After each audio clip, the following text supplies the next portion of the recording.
Suffolk County Sheriff's Office says accused Gilgo Beach serial killer Rex Heuermann has been taken off suicide watch. He's been in jail since mid-July on murder charges.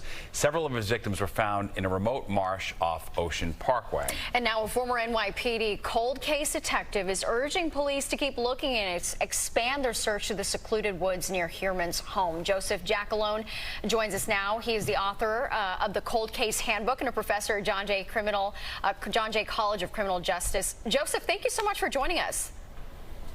Thanks for having me. You know, most of your career was dedicated to major criminal investigations, and as you watch investigators dig out of evidence from inside Heuermann's home, you've actually got your eyes on this 430-acre preserve just a half mile from his house. What do you think police could find there? Well, we'll never know unless we look, right? So we know that they uncovered Gilgo way back when, 13 years ago now, and the place got, for lack of a better term, it gets hot, right? So there's a lot of police activity, and anybody who would be dumping bodies there would stop dumping it and look for another location. So now that we have identified a possible suspect, you look only a few blocks away and you have this 432 or so acres of property, what we refer to as the Massapequa Preserve. Is there something to look at? And that preserve is also attached to Bethpage State Park, right? So there's a long bike trail. I mean, we're talking about nearly 2,000 acres worth of property. Yeah, how would you go through a task that large? It's obviously a lot of ground to cover. What would be the best way, do you think, to get through that area and check it all out for potential bodies? Well, the best way to do that is you break it up into zones, right, or quadrants. So that's what a crime scene unit would do. You break it up into bite-sized pieces, and you would bring in your cadaver dogs, even if you could use it as a training session for cadaver dogs and the investigators that are with the dogs, just like they, uncovered some of the Gilgo victims just by chance from doing this training exercise. It might be a good opportunity to do so. I'm not saying that there's anything there, but I think it would just be a good idea or be prudent for them to look. Yeah. Right. Getting into the mind of a serial killer, which, you've written about this handbook of cold cases. You say that you have doubts that Heuermann stopped killing after 2011. You talk about this cool-off period. Can you go into that?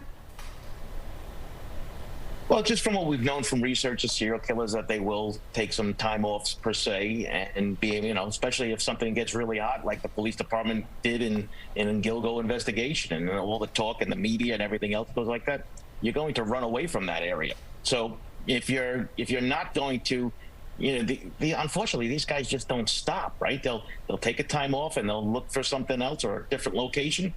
We know that he's pretty much a homebody within that area. Yes, he's done some traveling to some locations, and that warrants a check, but that's not part of what the Suffolk Police Department needs to worry about, right? That's what you have those other agencies to look at. Take a look at home, around that surrounding area. I mean, it's just an ideal place to look at in regards to what somebody could possibly do. And what do you think about the other victims? Because right now he's charged with 3 deaths, but there's more than 10 victims. What do you think? Is there another serial killer in that area? Is that a possibility? Well, listen, you never say never, never say always. But from the beginning, I was always a firm believer in as one serial killer who adapted over time based on technology, right? So we saw, dismembered victims in the beginning because he picked these girls up off the street. He might have been afraid that somebody saw them get into his car. And so he was trying to make sure that the police didn't identify him. And then as technology came along, he was able to use burner phones and the internet. It was more anonymous. He didn't have to really worry about that.